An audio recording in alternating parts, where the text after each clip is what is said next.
Hey, what is up YouTube? In this video, I'll show you how to remove video background using Capcut both with and without a green screen. Start off by creating a new project. Then, either click the import button or simply drag and drop the video that you want to remove the background from and the video that you want to replace the background with.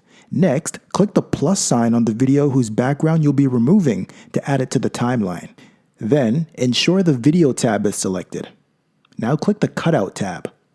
Next, click the checkbox beside Auto Cutout and wait for it to process.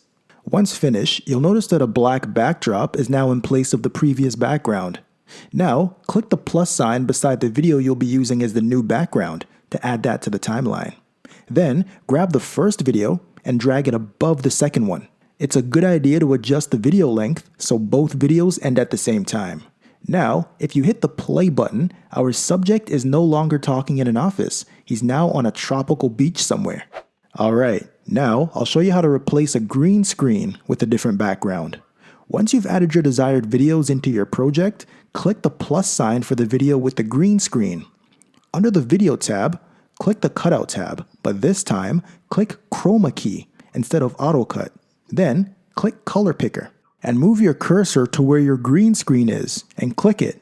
Now, drag the strength slider bar to the right until your green screen fades to black. Next, click the plus sign on the video that you would like to use to replace the green screen background. Now, drag the green screen video so that it's on top of your other video.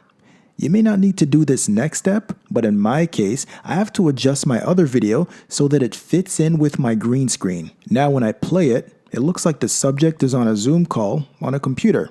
There you have it. You now know how to remove video background using Capcut.